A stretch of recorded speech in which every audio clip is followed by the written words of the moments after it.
네, 할렐루야. 반갑습니다. 오늘도 수요 성경 공부 모임에 함께 해주신 모든 성도님들께 진심으로 감사를 드립니다. 자, 오늘 계속해서 지난 시간에 이어서 창세기 37장 말씀을 함께 나누도록 하겠습니다. 아시다시피 이제 요셉이 그 많은 이복 형들한테 이제 미움을 당하게 되지 않습니까?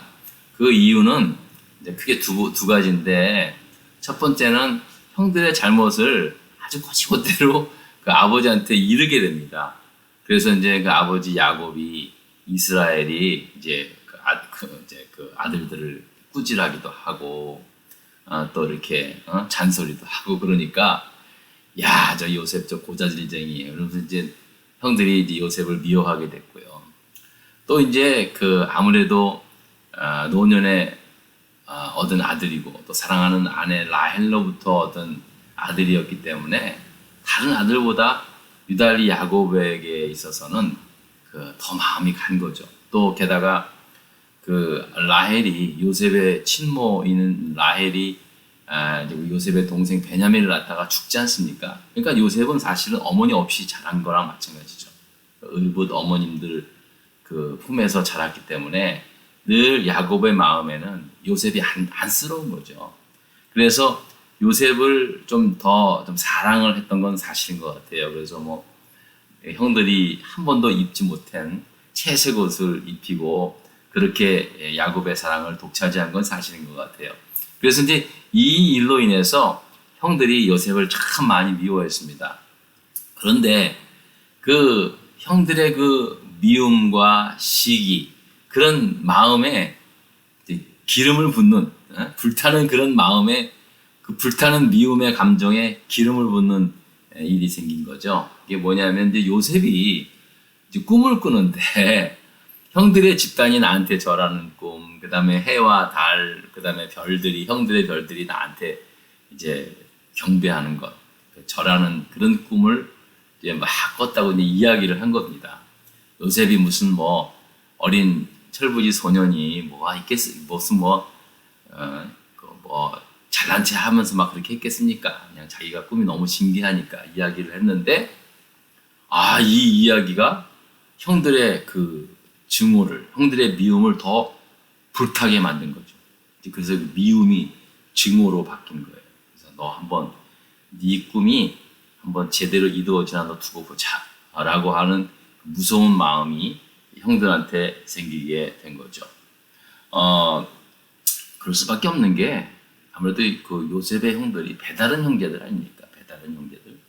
그리고 또 어머님들이 또 각기 다른 세 분의 어머님들이 또 있어요. 총 4명인데 요셉의 어머니 라헬은 먼저 죽고 이제 세 분의 어머니 밑에서 난 자식들이기 때문에 또 서로끼리도 그런 어떤 보이지 않는 완력이 있는 상황이기 때문에 이제 배다른 요셉의 이런 어떤 행동에 대해서 형들이 아주 불쾌하게 생각한 거예요. 게다가 이제 요셉이 꾼 꿈 이야기를 듣고 난 다음부터는 더 요셉을 경계하고 더 아주 미워하게 되었다라는 그런 말씀을 합니다. 자, 그런데 여기서 우리가 이제 그 한 가지 짚고 넘어갈 게 있는데요. 사람의 꿈입니다. 성경에는 이 꿈이나 환상 가운데 하나님께서 나타나셔서 말씀한 이야기들이 많이 있지 않습니까? 여러분들은 어떻게 생각합니까? 여러분들은 꿈이나 환상을 통해서 하나님의 음성을 듣는 것, 또 하나님의 말씀을 깨닫게 하는 것, 그런 거에 대해서 여러분들은 어떻게 생각하십니까? 물론 이제 꼭 이것이 신앙적인 문제만이 아니더라도 일반 사람들도, 하나님을 안 믿는 사람들도 어떤 꿈에는 어떤 예시적 기능이 있는 걸로 알고는 있습니다. 그래서 좋은 꿈을 꿨더니 그래서 복권을 샀더니 1등이 당첨이 됐더라. 이렇게 이야기를 하는데, 여러분 좀 생각해 보세요.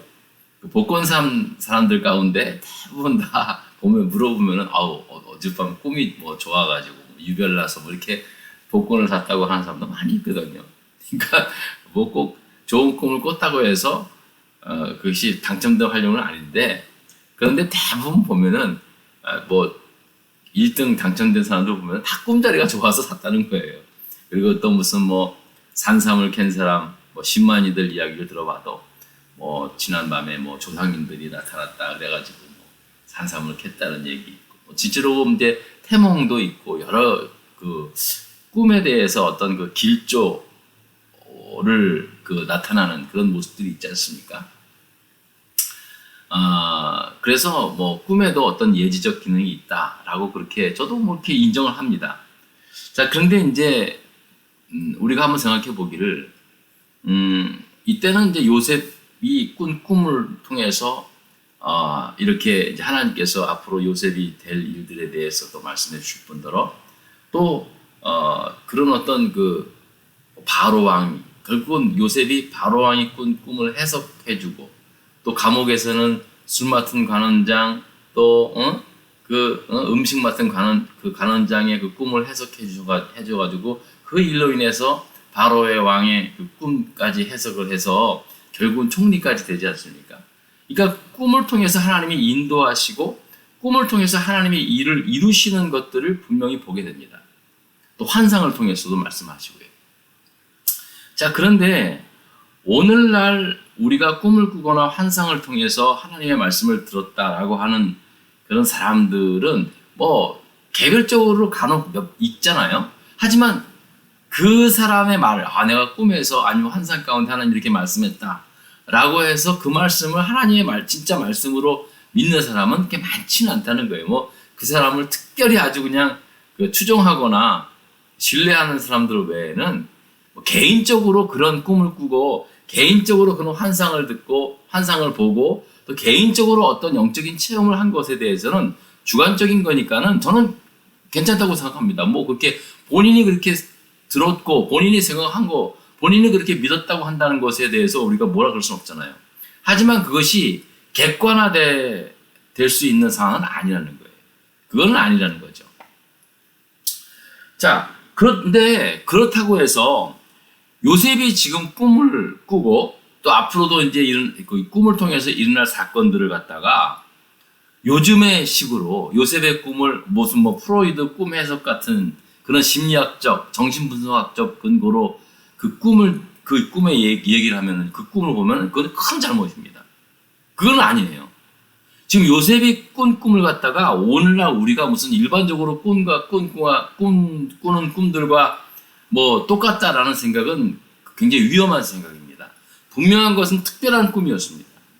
함부로 무슨 뭐 요셉의 꿈 해석을 통해서 뭐 이상하게 심리학적으로 최근 들어서 얼마 전까지만 해도 교회 안에서도 굉장히 그 하나님의 말씀을 어떤 심리학적 분석에 의해서 이렇게 또 이렇게 말하는 사람도 있는데 뭐 그게 틀리다라고 그렇게 단언할 수는 없지만 그것도 조금 위험한 점이 있습니다. 네. 너무 오늘날 그러니까 그 당시에 어떤 지대적 배경이라든지 그런 것들 이해하지 못하고 너무 오늘날의 어떤 그 분석의 잣대로 그걸 보면은요 오히려 믿음을 갖는 것보다는요 오히려 의심을 가고 더 하나님의 말씀에 대한 신뢰성에 대해서 떨어뜨리는 결과를 가져올 수 있거든요. 굉장히 조심하셔야 돼요. 뭐 어떤 또 분은 무슨 뭐 예수님의 심리학적 예수님의 말씀을 심리학적으로 분석하고 뭐 그런 어떤 것들을 생각하는데 아무튼 조금 이렇게 좀 이렇게 주의를 해야 할 필요가 있다라는 거죠. 그러니까 하나님의 말씀인 성경을 오늘날 과학적, 사회적 안목으로 보려고 그리고 또 해석하려고 하는 것은 굉장히 위험할 수 있다.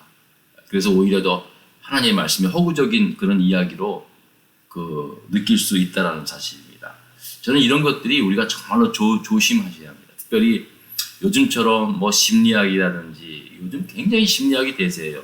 예전에도 좀 그랬지만 점점 더 뭐 심리학, 정신분석 쪽으로 계속 이렇게 모든 문제들을 다 심리학적으로 무슨 환경이 어떻다 뭐렇다 그러는데 물론 그것이 분명히 영향이 있겠죠. 그러나 모든 것들을 그런 식으로 자꾸만 보려고 한다는 것은 특히 또 우리가 예수 믿는 사람으로서 우리는 영적인 거거든요. 영적인 거하고 심리학적인 거하고 다른 겁니다. 여러분 정말 주시하셔야 돼요. 근데 이걸 구분을 못 하세요. 구분을 못 하세요. 사람들은 심리학적인 접근이 훨씬 더 이해가 빠르죠. 그래 맞아. 그래 마치 자기도 위로받는 것 같고. 근데 절대 그렇지 않습니다. 영적인 문제랑 심리적인 문제랑은 다른 거예요. 그러니까 영적인 문제가 있으면 분명히 심리적인 문제도 생기게 되는 거죠. 근데 심리적인 어떤 문제로 영적인 것까지 해석을 하려고 하는 건 굉장히 위험하다는 거죠.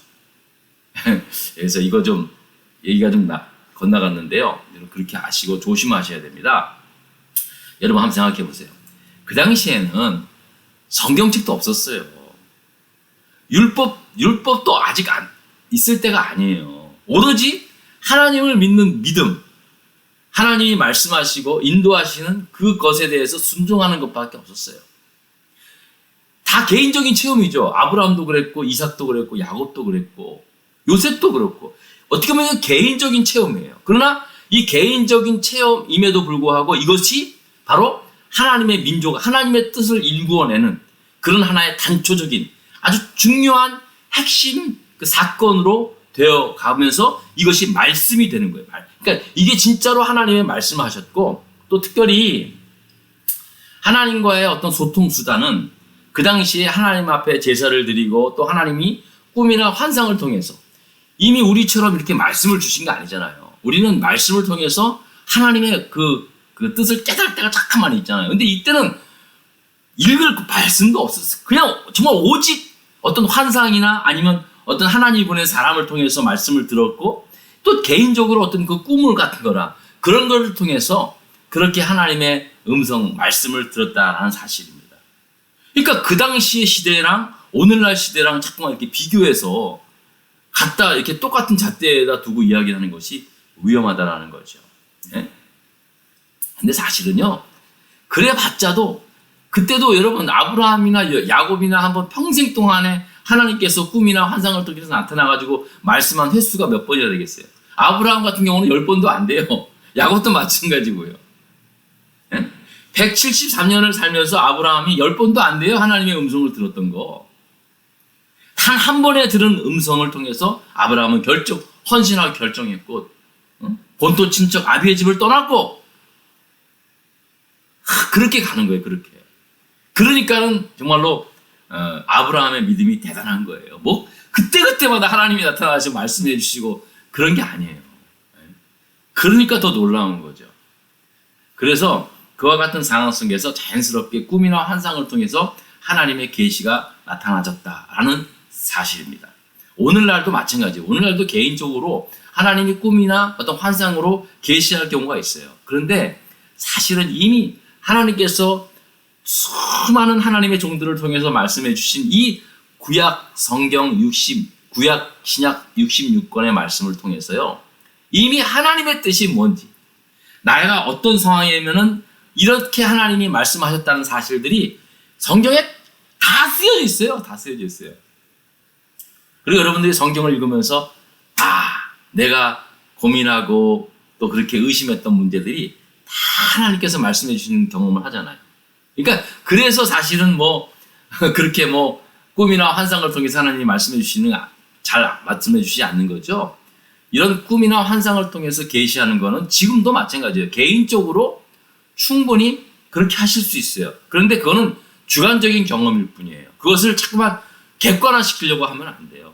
그러니까 저한테도 마찬가지예요. 저가 사실은 며칠 전에 저도요, 기도하는 가운데 제가 사실 최근 들어서 이렇게 북한에 대해서 기도를 좀 안 했거든요. 근데 갑자기 이 북한 사람들에 대해서 참 기도를 하는 가운데 그냥 그런 생각이 드는 거예요. 근데 그게 그냥 머리에서 나오는 생각이 아니라 가슴에서 막 뜨겁게 막 올라오면서, 야, 북한은 곧 갑자기 그냥 어떤 생각지도 않는 그런 갑작스러운 일로 인해서 통일이 될 것이다. 준비해라. 그런 말씀이 있다고 하는 거예요. 근데 이건 개인적인 체험이에요, 제가. 이거를 내가 이제 교인들한테, 여러분들, 내가 하나님이 저한테 말씀해 주셨습니다. 이제 남북이 곧 통일될 겁니다. 이 곧이라는 말이 앞으로 1년 내에 그건 아니고, 가까운 시일 안에 북한이 갑자기 붕괴되면서 통일할 것이다. 사실 그런 이야기는 많이 하잖아요. 우리가 한두 번 들은 건 아니잖아요. 근데 저는 기도하는 가운데 그게 확 또 올라왔어요. 그래서 근데 마치 이것을 갖다가 그냥 내가 하나님의 뭘 들은 것처럼 막 그렇게 믿으라고 그렇게 나의 어떤 주관적인 어떤 개념을 믿음을 그 객관화시키려고 자꾸만 하는 건 그건 무리가 있다는 거예요. 아무리 목사라 그래도요. 그러니까 이것이 말씀에 의해서 잘 해석되고 깨달은 것이야 깨달은 거라면은 교인들한테 알려줘야 되지만 순전히 개인적인 어떤 체험에 의해서 그렇게 확신하는 거는요 조심하셔야 돼요. 기도하고 그렇게 되면 좋은데 또 안 돼도 뭐 할 수 없는 거잖아요. 그러니까 우리가 개인적인 자꾸만 체험을 자꾸만 그 객관화시키려고 그게 판단해서는 안 된다라는 거죠. 자, 그래서 이제 우리가 그 요셉의 꿈에 대해서 이야기를 하면서 지금도 여러분 꿈속에 저는 그 자기 전에요 하나님 기도합니다. 하나님 꿈속에서도 요셉처럼 하나님이 주시는 꿈을 꾸게 하시고 내가 잠자는 그 꿈속에서 주님 만날 수 있게 하시고 헛된 꿈 꾸지 않게 해주고 항상 제가 그렇게 기도합니다.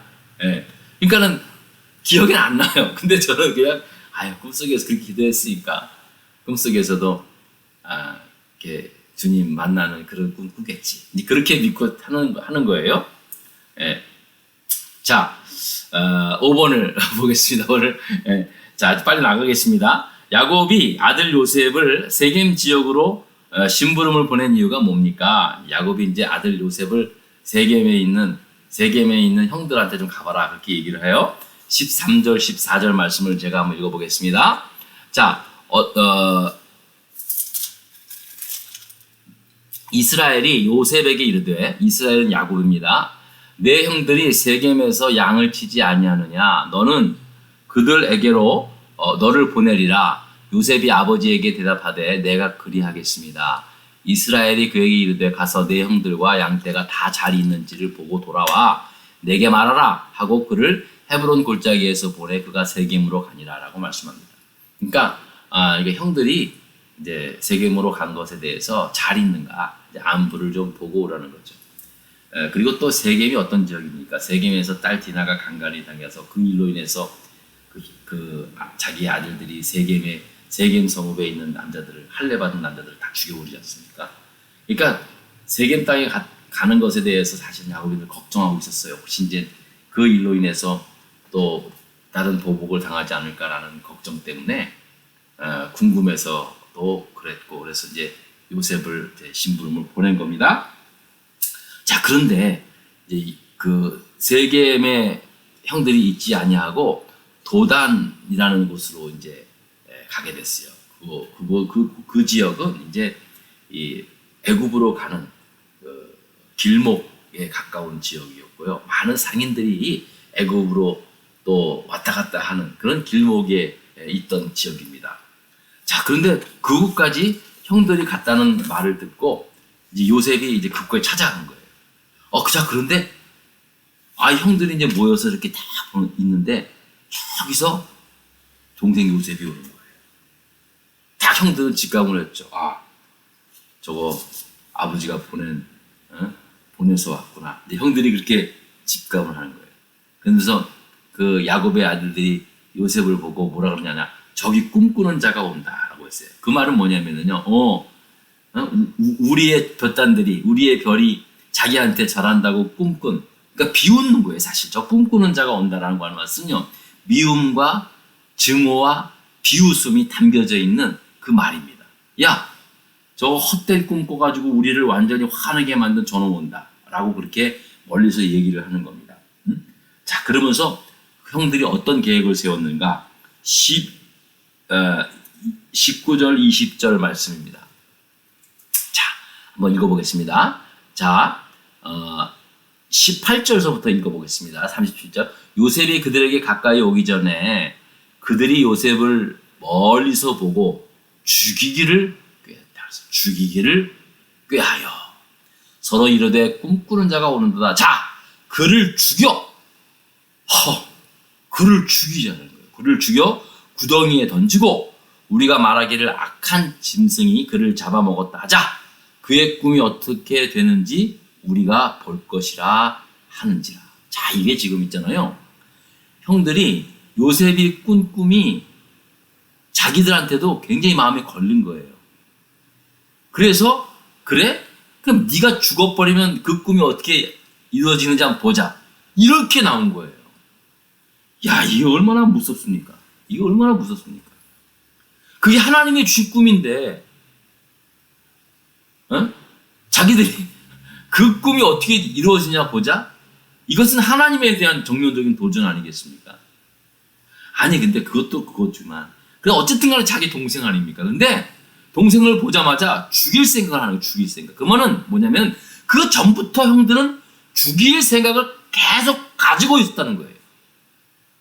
그들이 모여서 이야기할 때, 야, 나 요셉 진짜 마음에 안 들어. 이놈 자식네 보면 내가 한번 진짜 다 죽여버릴 거야. 이런 말들을 서슴없이 했다라는 증거가 되는 거죠. 예? 이게 얼마나 무섭습니까? 자, 그래서 결국은 이제 그러한 자기들의 계획대로 요셉을 잡아서 구덩이에 쳐넣습니다. 7번의 문제를 보겠습니다.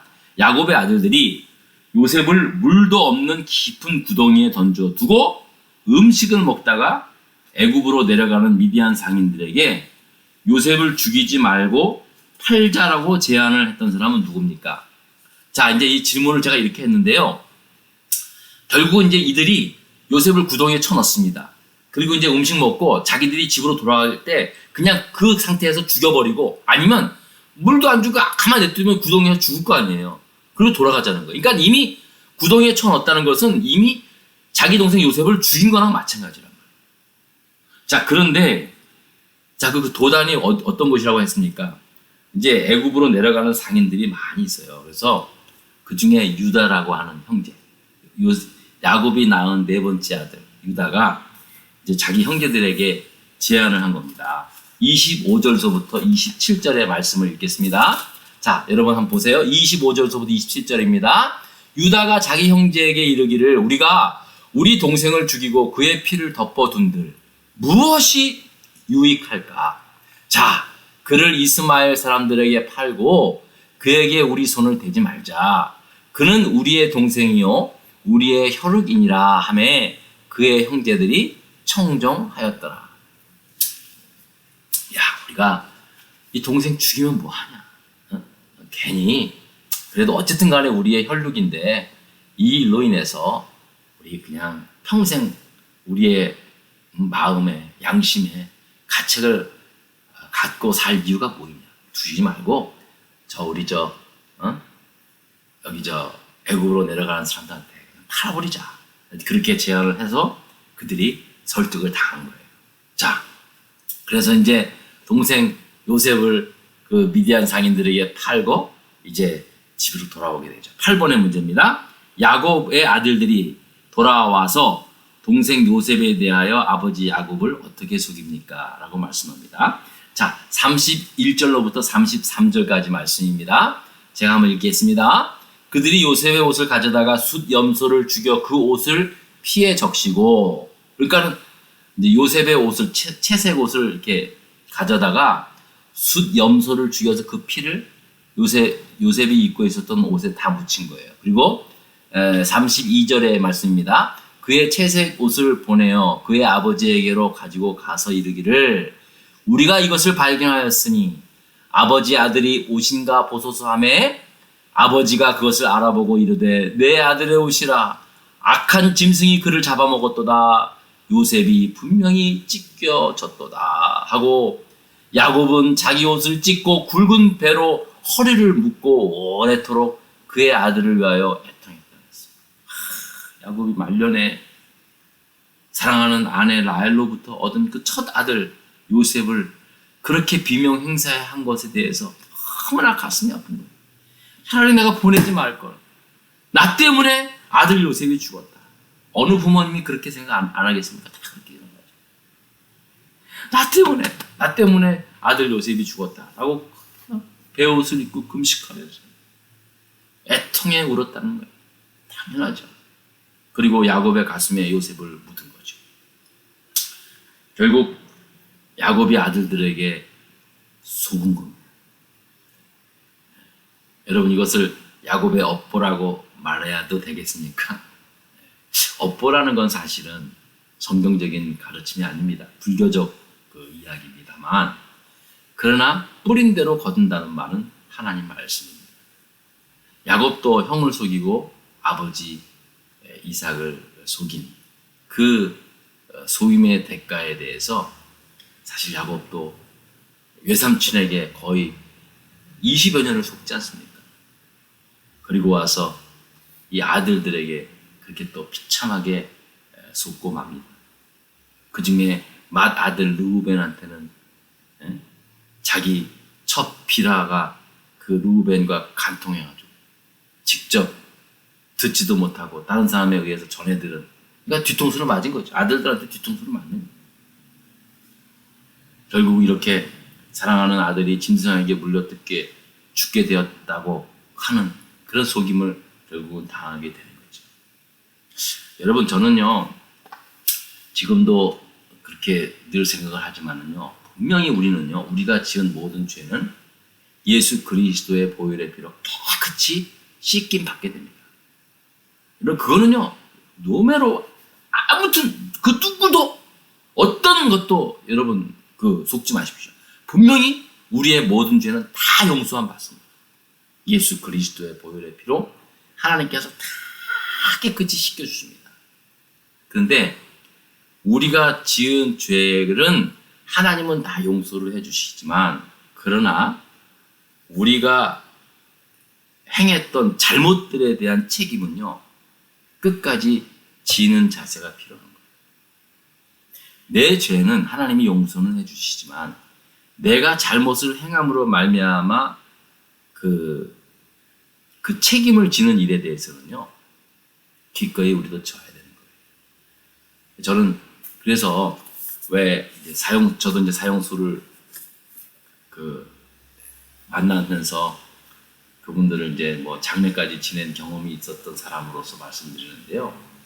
그분들도 다 인정해요. 내가 사람을 죽인 것에 대해서 하나님은 다 용서해 줬다. 그러나 내가 죽인 일에 대해서 내가 사형을 받는 것은 당연히 내가 책임져야 할 부분이다.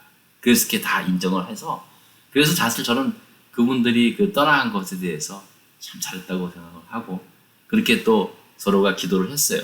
우리가 모일 때마다 기도할 때도 우리가 우리의 모든 죄는 하나님께서 다 용서해 줬지만 내가 저지른 잘못에 대한 책임을 지는 것, 이게 어떤 사법적인 책임을 짓고 그런 거에 대해서는 그것도 기쁘진 않겠지만 어떻게 감당하는 것이, 그것이 용서받은 자의 어떤 참된 모습이다라는 이런 이야기도 하고 그랬습니다.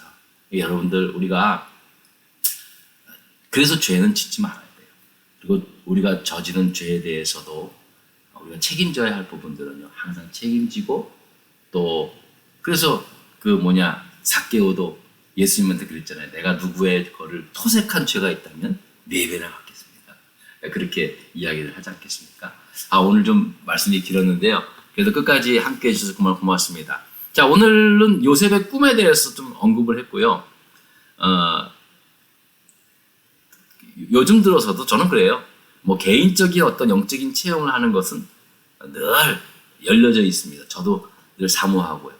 하지만 개인적인 그런 어떤 받은 은혜들은요, 가급적이면 개인적인 어떤 주관적인 체험에 된 것은 자기 혼자만이 감추고 소중하게 여기고, 또 그것을 사명으로 붙잡고 계속 기도하다 그것이 이루어지면 나중에 훗날 요셉처럼, 야, 그때 내가 이런 꿈을 꿨는데, 그때 내가 이런 환상을 봤는데, 그때는 잘 몰랐는데 이것이 이렇게 이루어지더라고 간증을 할 수 있잖아요. 그죠?